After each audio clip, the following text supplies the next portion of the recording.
하나님의 은혜가 여러분들 가운데 함께 하시기를 주님의 이름으로 축원합니다.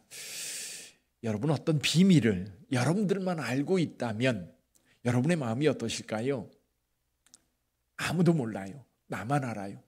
근데 어느 순간 그 비밀을 깨달아 알았을 때에 아마 그 벅찬 감격, 굉장히 흥분하는 그런 마음들이 있을 겁니다.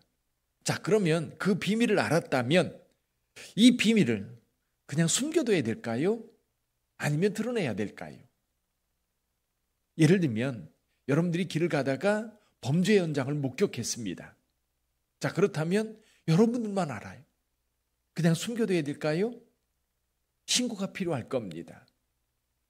그는 뭐냐면 여러분들이 어떤 비밀을 깨달아 알았다면 이 비밀이 주는 의미를 좀 생각해 볼 필요가 있어요. 생각해 봐서 이 비밀을 내가 알았다면 이 안 것에 대해서 내가 어느 정도 책임감을 좀 가져야 됩니다. 그렇죠? 병이 치료받는 것, 어떤 질병에 대해서 어떤 약초가 특별한 효험이 있다는 것을 증명했다면, 나만 알고 있는 것으로 끝난다면 그 사람은 굉장히 이기적이고 나쁜 사람이지요. 내가 만약 알고 있어서 동일한 병을 앓고 있는 사람이 있다면 아마도 그 약초를 통해서 그 사람을 고쳐주는 일에 아마도 내가 도구가 돼야 될 것. 여러분이 세상을 살면서 그럴 겁니다. 뭔가 여러분들만 아는 비밀이 있다면 비밀을 가만히 생각해 보면 이 비밀의 의미가 뭘까? 그리고 이 비밀을 나만 알고 있다면 내가 알고 있는 이 의미가 뭘까? 대개는 이 비밀을 알고 있다면 이 비밀은 내가 무엇인가 행동으로 옮겨야 할 언어의 통로, 어떤 통로의 역할을 합니다. 그래서 사도 바울은 이 고린도전서 4장 1절에서 이렇게 이야기합니다. 사람이 마땅히 우리를 그리스도의 일꾼이요 하나님의 비밀을 맡은 자로 여길지어다. 하나님의 비밀을 맡은 자, 맡았기 때문에 이 비밀을 누군가에게 알려줘야 되는 거예요. 나만 알고 있으니까, 나만 속에 감춰졌다면 이건 더 이상 비밀이 될 수 없어요. 그냥 사라질 뿐이에요.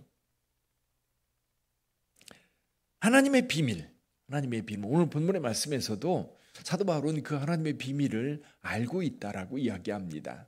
우리 3절 한번 볼까요? 3절 같이 읽어봅니다. 곧 계시로 내게 비밀을 알게 하신 것은 내가 먼저 간단히 기록함과 같으니. 아멘.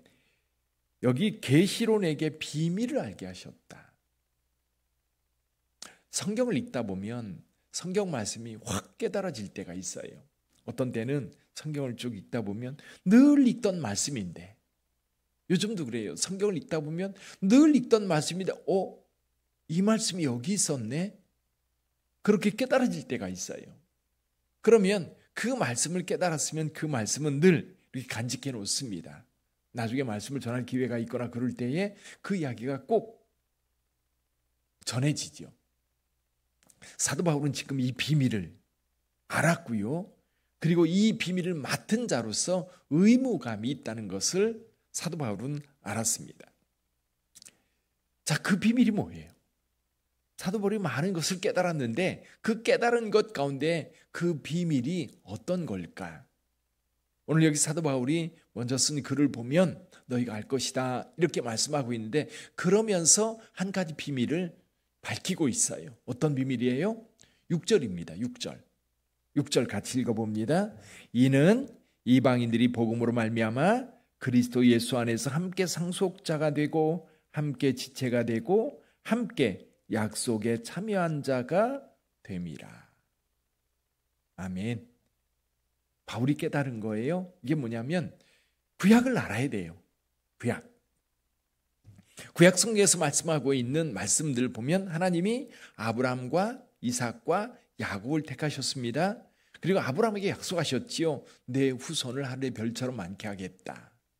내 몸에서 난 씨가. 그러면서 하나님께서 아브라함에게 약속하시면서 내 자손의 씨로 이제 내 유업을 이어갈 건데 내가 누운 이 땅, 내가 밟는 이 땅을 내 후손들에게 주겠다. 그래서 하나님께서는 이스라엘 백성들을 통해서 하나님의 경륜, 하나님의 비밀, 하나님의 역사를 계속해서 행해 오셨어요. 나중에 애굽에서 이스라엘 백성들이 노예 생활할 때 모세를 통해서 그들을 인도해냈고, 인도해내면서도 하나님의 그 큰 권능과 능력으로 그 백성들을 인도했다는 것을 계속해서 선지자들과, 그리고 이스라엘의 그 깨어난 자들을 통해서, 선지자들이죠, 그들을 통해서 계속해서 말씀해 오셨어요. 다윗을 세우시고 다윗을 통해서 또 예루살렘 성전에 대한 약속, 그리고 그 터를 영원토록 하나님께서 지키시겠다 약속하셨어요. 그래서요, 선지자들의 말씀을 쭉 읽다 보면 두 가지가 나와요. 하나는 뭐냐면 유대인들만을 위한 하나님의 메시지가 선포돼요. 유대인들만을 위한 메시지. 예를 들면 요나서라든지, 요나서 같은 경우도 니느웨를 구원하신 하나님의 경륜이 나오지만 요나는 어때요? 하나님의 그 뜻을 아예 배격해버리고 유대인들만을 위한 하나님을 생각합니다. 에스라서라든지 느헤미야서 같은 경우도 이방인들은 전혀 그 하나님의 유업을 이스라엘 백성들이 이어받아 갈 때에 전체적으로 배격을 합니다. 근데 또 한편으로 보면 선지자들, 이사야도 마찬가지고요, 아모스도 마찬가지고요, 이방인들에게도 이 복음이 전파될 것을 곳곳에 이야기하고 있어요. 그럼에도 불구하고 유대인들은 어떤 전통만 이어받았어요? 유대인들만 하나님의 백성이고 유대인들만 하나님의 유업받을 자라고 하는 이것을 지켜왔어요. 그런데 사도 바울이 깨달은 건 그거예요. 예수께서 이 땅에 오셔서 우리를 위하여 죽으시고 부활하셨습니다. 승천하셨어요. 그리고 주님께서 제자들을 통해서 세상 끝까지 내 증인이 되라고 말씀하셨어요. 세상 끝까지 내 증인이 되라, 이렇게 말씀하셨거든요. 그래서 예수님의 제자들이 사람들에게 복음을 전하다가 누구에게까지? 베드로를 통해서, 처음에는 빌립을 통해서 사마리아 사람들에게, 이방인들에게, 베드로를 통해서 또 고넬료라고 하는 이방인에게 복음이 전파되면서 이 복음이 점점 유대인이라고 하는 이 경계선을 넘기 시작하는 거예요. 그 즈음에 사도 바울도 예수를 믿게 되었고, 사도 바울도 이제 기도하면서 이제 성경도 연구하고 예수 그리스도의 사역을 깊이 묵상하면서 깨달은 거예요. 아, 이 복음은 유대인들만을 위한 복음이 아니구나. 근데 사도 바울은 율법의 그 성경에 능통한 자거든요. 그러다 보니까 율법서라든지, 예를 들면 출애굽기 19장에도 하나님께서 출애굽 사건을 통해서 이스라엘 백성들을 구해낼 때도 하신 말씀이 있어요. 그 말씀이 뭐예요? 너희를 제사장 나라가 되게 하겠다는 거예요. 제사장 나라. 제사장 나라는 뭐예요? 제사장이 있으면 제사장 혼자 대제사장 될 수 있는 게 아닙니다. 제사장이 있으면 백성들이 있는 거예요. 백성들을 위해서 제사장이 있고, 제사장이 하나님 앞에 나가 백성들을 위해서 중보하는 겁니다. 그럼 제사장 나라가 있다는 뜻은 뭐예요? 그 밑에 많은 나라가 있다는 겁니다. 많은 나라를 향한 하나님의 은혜가 베풀어져야 되는데, 그 은혜의 통로가 누구예요? 이스라엘 백성이 되어야 된다는 거예요. 아브라함이 복의 통로가 되듯이 이스라엘은 전 세계를 향한 하나님의 복의 통로가 되어야 되는데, 이스라엘 백성들은 이걸 망각하고 있었던 거예요. 잊어버리고 있었던 거예요. 근데 바울이 이걸 깨달은 겁니다.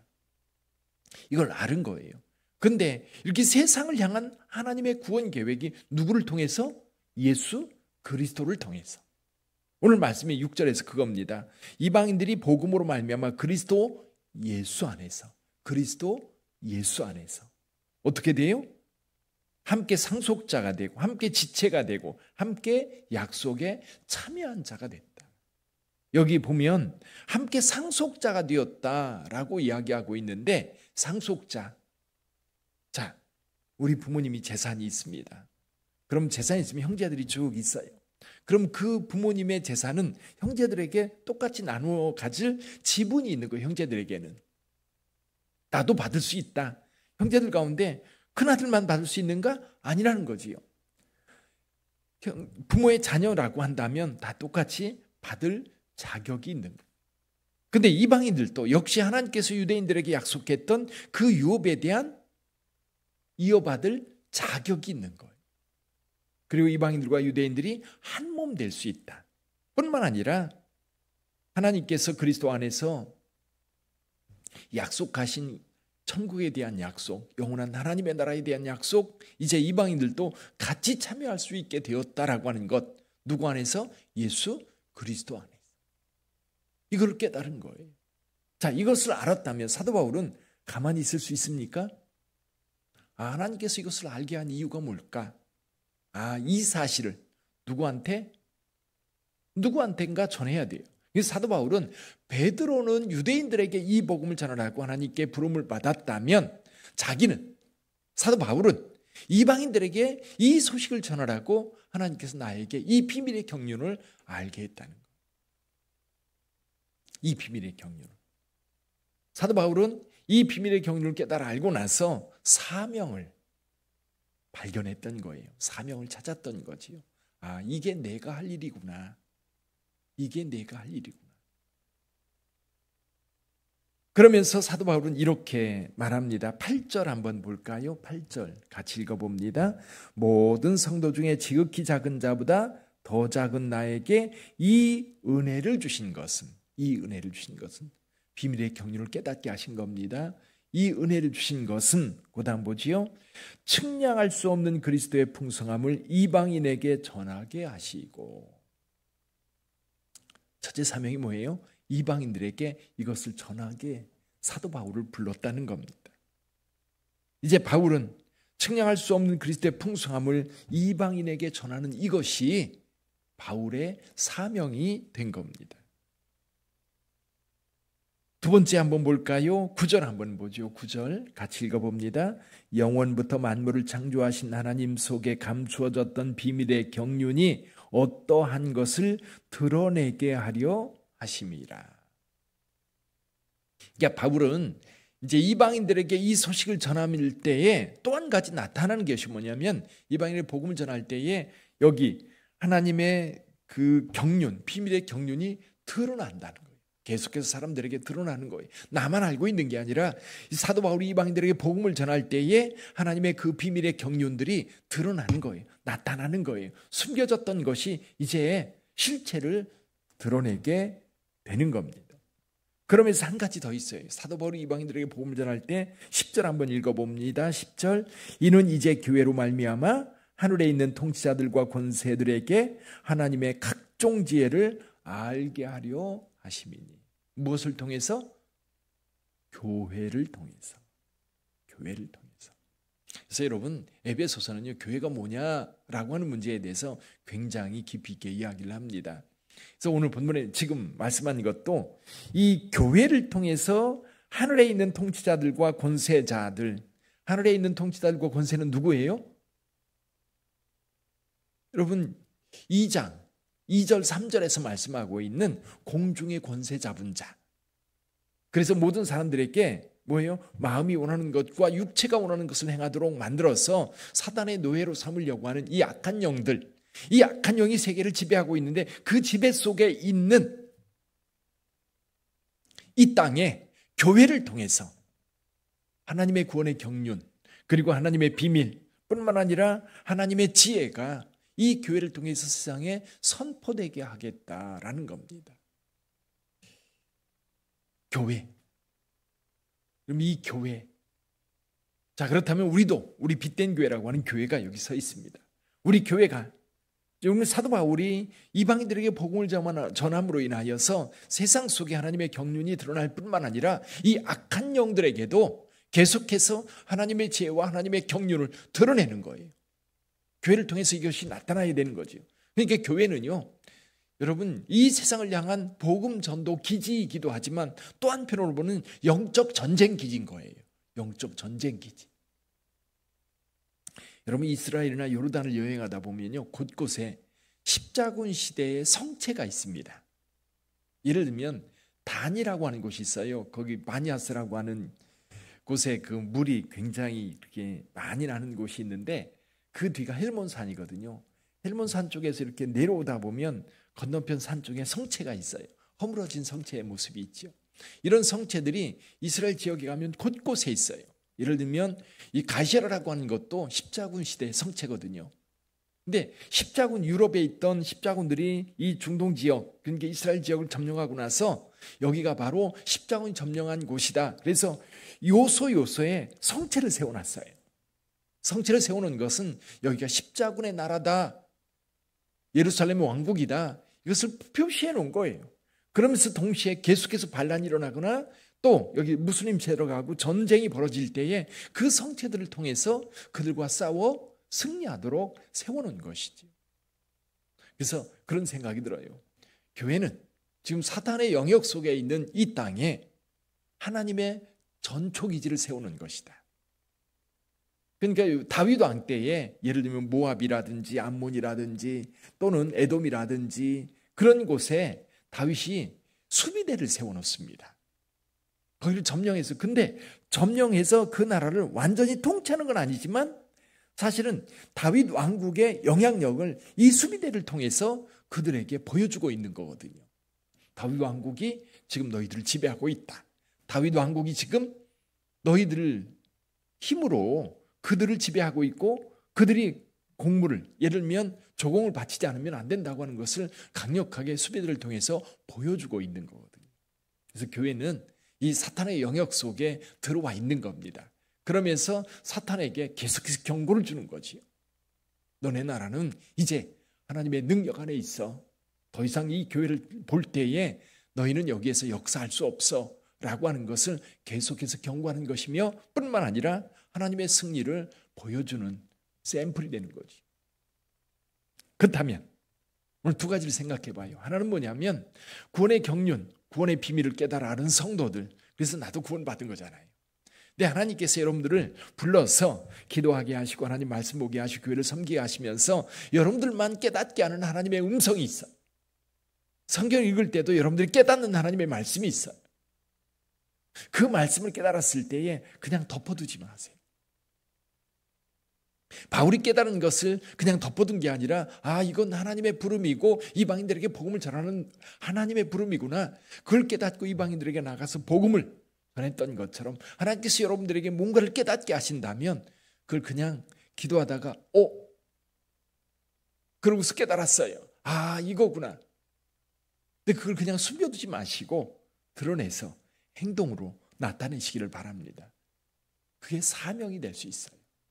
사명. 자, 하나님께서 여러분들을 불러 하나님의 자녀 된 것도 하나님께서 여러분에게 큰 복을 주신 거거든요. 나한테 이 복을 줬다면 우리 사랑하는 자녀들, 우리 사랑하는 우리 친구들, 우리 이웃들, 우리 거래처에 있는 사람들, 저 사람도 예수 믿으면 좋겠다. 이걸 나한테 알게 했구나. 천국의 비밀을 나로 하여금 알게 했다면 저 사람에게도 이것을 알게 해야 되겠다. 그 마음이 있어야 되는 거예요. 또 한 가지는 우리 빛된 교회예요. 하나님의 구원의 경륜을 우리 빛된 교회를 통해서 이 세상이 알도록 해야 되는 거죠. 이건 하나님 나라 전초기지입니다. 그러므로 여러분 이 전쟁터, 영적 전쟁터에 깊숙이 들어와 있는 거예요. 우리가 정신 바짝 차리지 않으면 점령당하는 거예요. 그렇죠? 점령당합니다. 깨어 기도해야 되고요. 또 개혁 성도들 간에 깊은 교제를 통해서 한몸 돼야 되고요. 그리고 예배를 통해서 하나님께서 우리와 함께 하신다는 사실을 명확하게 알고 세상을 향해 당당하게 나갈 수 있어야 되는 거. 어제도 기도하고 여러분들이 전도지를 들고 나가는 모습을 보면서 이게 십자군데 이게 하나님께서 세상을 향해서 나가는 하나님의 군대구나. 하나님의 군대. 우리 빛된 교회가 그런 하나님의 군대가 되어서 이 땅에 하나님 나라를 이루어가는 힘든 교회가 되기를 주님의 이름으로 축원합니다. 기도하세요. 기도해 주세요.